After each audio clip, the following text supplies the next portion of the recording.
Today's video is going to be a little bit different from my usual fashion videos. I actually wanted to talk about how do we unplug from society's expectations, from social media, from politics, from things that just give you anxiety or kind of make you feel inadequate, or things that make you feel like you're not good enough. I actually wanted to do this video for the last week because I've been feeling so low. I don't know if you guys are aware of this, but there's a thing called the rabbit hole, which is when you're on social media or any other platform and you click a picture or you click an article and you read it and you like it, you comment, and then you delve into, oh, but they, this one said this, who is that person? And then you end up on their profile. And then so it goes on and on and on. And the next thing you know, 2 hours later, you sort of, come out of that rabbit hole and you're like, why have I been here? Who's this person? What do they mean to me? And why am I on their profile? Stalker alert! You are not alone, because you can be the most positive person in the world, and there are days when life is just not that rosy. And you've got to take out the rosy glasses and the filters and really look at things as they are in order for you to be able to move on, to be able to deal with it, and to be able to feel better about yourself. And so I've had to make that little journey, considering that I thought I was the most positive person I know. And it turns out that you keep sweeping things underneath the rug and you don't deal with things, then you'll find yourself in the rabbit hole. And I'm actually reminded by the fact that when you're flying on airplanes or in any kind of emergency situation, they always tell you to put on your mask first on before you can help anybody else. And there is a reason for that. It's so basic that if you are not well, you are not going to be able to take care of another person. Whether it's you being a sister, you being a mother, you being a friend, you being for you are not going to help anyone if you do not feel the best that you can. And so I'm going to share with you how I've been able to find tools and just really having people who understand me and who do not judge me and love me unconditionally has been able to help me kind of get out of this rut that I've been on. I've just been uncreative, uninspired, just really not my usual self. And I think I might have figured it out, at least for now.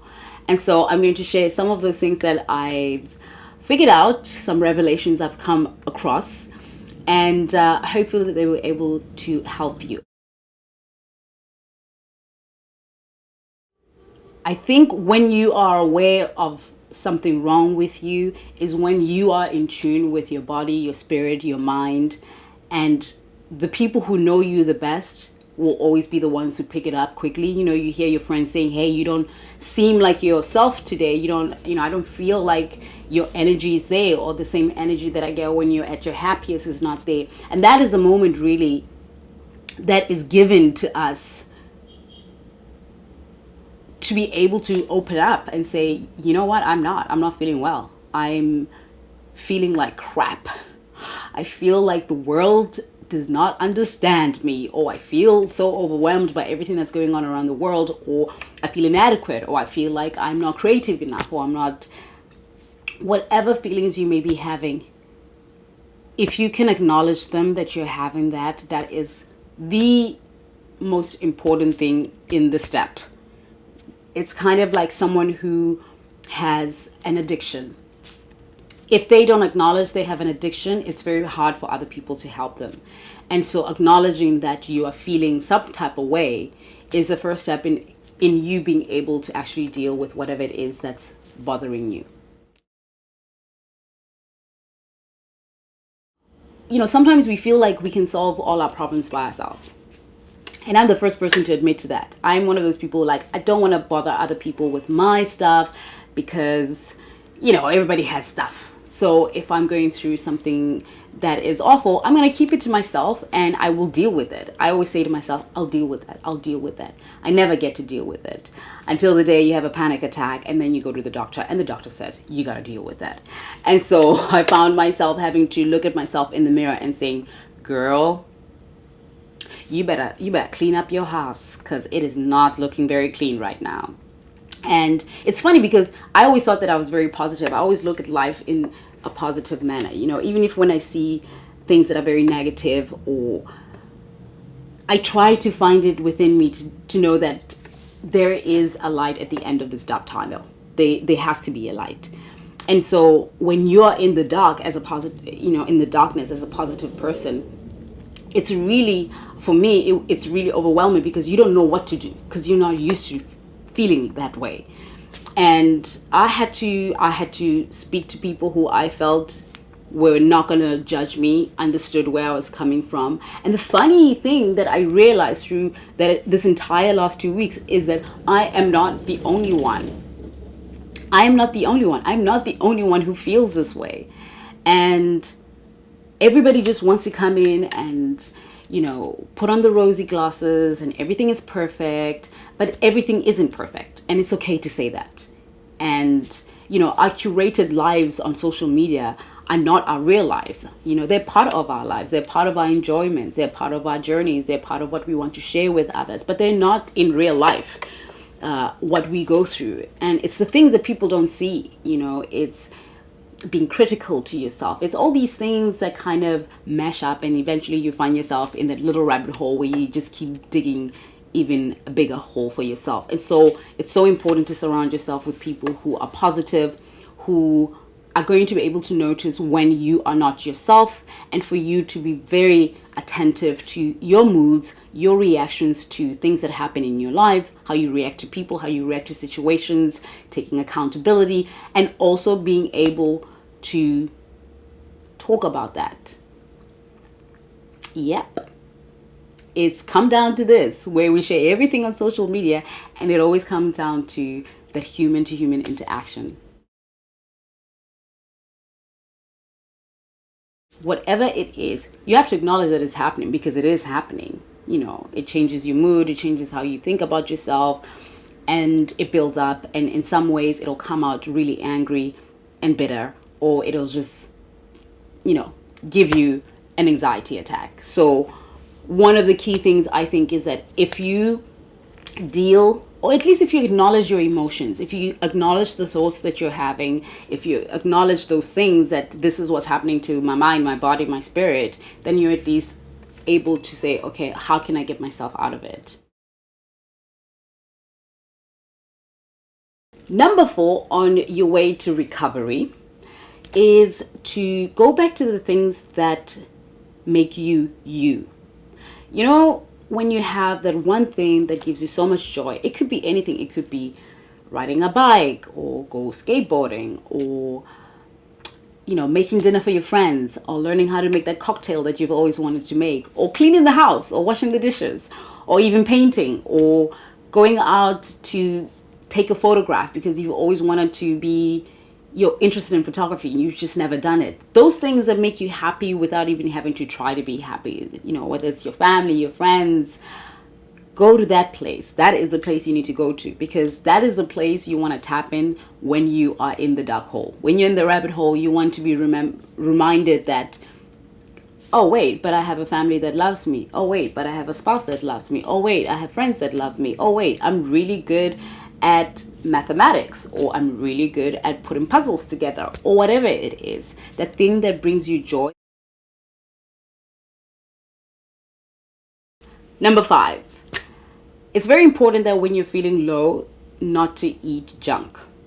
And I mean this because what you feed your body manifests itself outside, whether it's through your organs, through your bloodstream, in different ways. And so when you are feeling really low and you have too much sugar, that's not really going to help you in the long run. That is a temporary fix, and you're going to come down from that sugar high, and you're going to have to deal with that feeling again.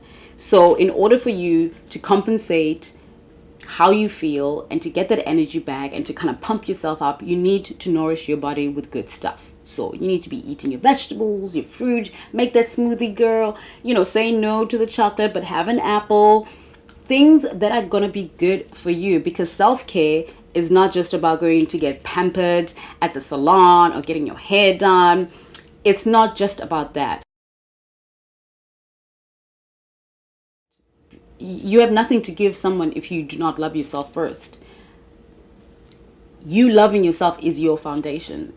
You know, it is what keeps you grounded. Is what, whenever bad things are happening and you're strong enough to be able to come through and like punch through that wall and be able to get through the light, you need to love yourself, because along the way, the truth is, there will be loads of people who are going to tell you the opposite of what you think. And if you continue to believe their version of you, that's who you're going to be. In order for them to see your version, you need to be firm as to who you are. And that's to be kind to yourself. It starts with being kind, knowing that it's unnecessary. It's a human trait to compare and have envy and want more. But it's also, you need to do that very aware that you're doing that, so that you can rein it all back in and be like, yeah, but who am I? You know, this is who I am. I'm okay. It's fine. It's going to take a while. I'll get there. It's not going to happen today, but it's going to get there. I'll get there eventually. And so I feel that we are so hard on ourselves. And I say this because I know I am, and I'm trying. I'm really trying to replace the negative words that I say to myself with some empowering and positive words in order for me to start believing them. You know, when I was growing up, when I was a teenager, one of my uncle, he used to say to me, you know, whether you write it on a piece of note or you write it with your makeup on the mirror or wherever you see yourself every morning, is to write, I love you. And I was like, oh, okay, it's one of those like Eastern, you know, blah, blah, blah, hippie stuff. You know, write the fact that you love yourself. I mean, how narcissistic can you get? But I remember when I started to do that and how empowered I was for the fact that I could actually say that about myself. Like, yeah, I love myself. It sounds pompous, but so what? So does everything else that everybody does in the world. Do you care? No, because it's not hurting you. It's not even hurting anybody. It's giving you those tools of empowerment that you need in order to believe in yourself, in order to say, it's okay, I don't have to be like that person. It's okay, I'm going to get out of this situation. It's okay, I'm going to get an A next time on that assignment. It all comes down to that. Like love. The most important thing out of this last 2 weeks that I've learned is that it's okay to sometimes unplug yourself from the things that make you feel some type of way, whether it's social media, whether it's politics, whether it's those toxic friends or family members that you have in your life. You have the right, and you should feel you have the right to say, no, I'm not taking this today. I'm not going to feel that way today. You know, if social media is becoming way too much, unplug yourself from it. I'm hoping that this is going to be the start of a new little segment that we can call self-care, where I'm accountable to you guys through my platform to make sure that I live up to these new lifestyle changes that I'm about to embark on. So please do subscribe, because it helps me build my channel. The other thing is, let me know down below in the comment section what you are dealing with and how you're dealing with it, and if some of my tools that I mentioned might be able to help you, or if you might want to add some more tools that might help you. And lastly, if you like this video, please do give it a thumbs up, and I hope that I was able to shed some kind of light in any way. And remember that there's always professionals out there who are willing to have you come in and talk to them in a far more confidential place. So if you feel like you really need someone who's going to talk to you in that capacity, feel free to look it up on any of your health service sites to get more information. As for me, I'm going to take all these revelations that I've had the last 2 weeks, and I'm happy that I've done this video, because it means that my creative juices is coming back. I've unleashed all the toxic out, and in the process I'm able to even help one person. And that's it from me. I will see you on Wednesday for another self-care video, and stay awesome.